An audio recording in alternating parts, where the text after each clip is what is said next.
જય ગૌ માતા, જય ઠાકોરજી, ધનરાજ પ્રાકૃતિક ફાર્મ, નારાયણભાઈ વસરા, ગુજરાત, રાજકોટ, ઉપલેટા. આપણે લગભગ સૌરાષ્ટ્ર ને બધી જગ્યાએ વરસાદ છે જ. છેક દ્વારકાથી લઈ અને છેક આપણે ગુજરાતના આ છેડાથી ઓળા છેડા સુધી વરસાદ છે. કઈ તો લઈ હાલે. કહેવાનો મતલબ અને વિડીયો ઉતારવાનો મતલબ આપણો એ છે કે હમણાં તમને બતાવું કે લગભગ કપાસના મોસ્ટ ઓફ પાક જે જગ્યા છે પાણી ભરાતા હોય ભલે ન ભરાતા હોય ભલે, અત્યારે હજી તો સૂર્યપ્રકાશ નથી નીકળો એની પહેલા સુકારાના પ્રશ્નો દેખાય છે. તો ચાલો ફ્રન્ટ સાઈડથી તમને બતાવવાનો પ્રયત્ન. આ કપાસનું ખેતર તમે જોઈ શકતા હશો. આ તો પસાટનો ભાગ છે અને પાણી હજી નિકાલ થાય છે, પણ હું તમને બતાવું આ ક્યાંય પાણી અહીં નથી ભરાણું. કપાસનો ઘેરો છે એમાં 70% અત્યારે હજી તો વરાપ આજે થઈ છે, હજી તો મીઠો મીઠો સૂર્યપ્રકાશ છે અને તેમ છતાં 70% આજે સુકારો દેખાય છે. તો ખેડૂતોને ક્યાંક ને ક્યાંક એવી ભીતિ છે કે આ સૂર્યપ્રકાશ જેવો નીકળશે એવો જ આ બગીચા જેવો લીલો છમ કપાસનો ઘેરો છે. આખે આખો કપાસનો ઘેરો ખેડૂતોની 2.5-3 મહિનાની મહેનત માથે પાણી ફરી જવાનું છે.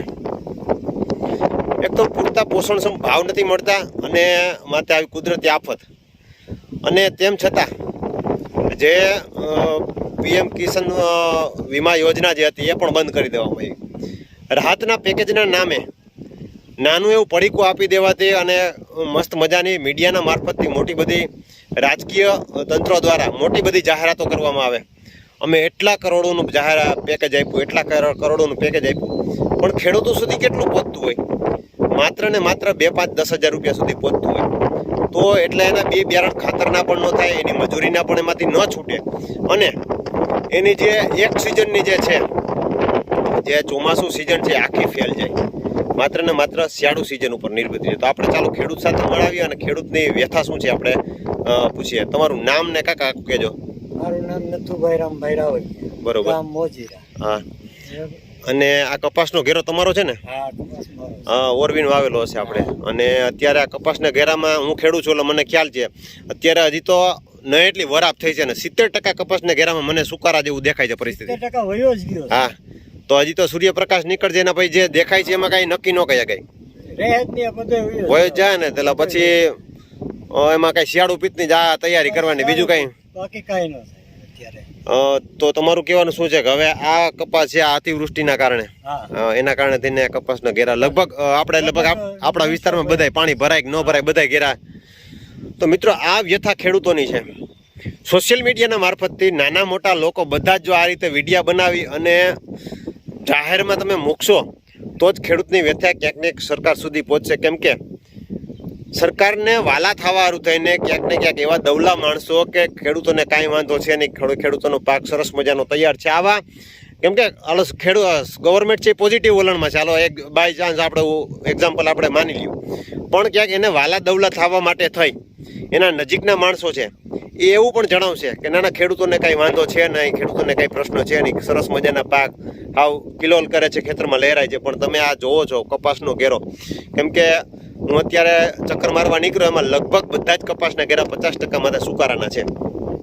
તો માત્ર ને માત્ર કહેવાનું એવું છે કે વહેલી તકે સર્વે થાય. કપાસના ઘેરાઓ, કપાસના પાકો, અન્ય પાકોમાં પણ આવી જ નુકસાની છે, પણ જે નુકસાની છે ધોવાણની નુકસાની નથી, પણ પાક નિષ્ફળ જે બધા તમામ પાક છે કે નિષ્ફળ જતા રહ્યા છે એની નુકસાની છે, એનું સર્વે થવું જોઈએ અને યોગ્ય આનું વળતર મળવું જોઈએ. કાકા તમારું શું કહેવાનું થાય છે આમાં? આમાં કંઈક સરકાર આપે તો જ થાય, ખાલી કહે છે કે આ આપશે. અને જે આપણી ફસલ વીમા યોજના બંધ થઈ ગઈ છે એ મોટી નુકસાની છે ખેડૂતોને. પછી બીજા નંબર અમે અભણમાં નથી, એ ખબર ના હોય કે શું છે. ક્યારે સર્વે કરવા આવ્યો નથી કરવા એ ખબર નથી રહેતી. સર્વે કરવા આવ્યો તો અમને કાંઈ કાવડિયું મળ્યું નથી. ગઈ સાલ તલનો પાક આખો પૂરો થઈ ગયો હતો, એનું સર્વે કરી ગયા પણ કાંઈ કોઈ વસ્તુ આપણે કાંઈ વળતર મળી નથી. સર્વેમાં ઘણી વખત એ જ ખાલી સર્વે કરે છે કે આનું કાંઈ ધોવાણ થયું તો સર્વે થાય, પાકનું કંઈ જોતા નથી.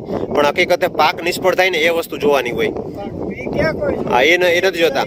અત્યારે સર્વે કરવા આવે કે કપાસનો ઘેરો સારો ઉભા, એને ખબર ન હોય કે 10 દિવસ પછી એક છોડવું આમાં રહે નહીં. 10 દિવસ એ નહીં થાય. આ તમે જુઓ, હા એ તો બધું હોય ગયું છે, પણ આમ આગળ છે એ કપાસની મને તો ભીતિ છે બધી, એટલે એ બધા કપાસની ભીતિ છે.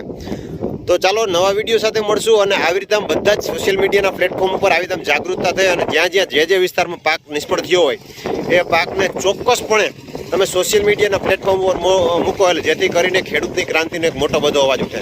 જય ગૌ માતા.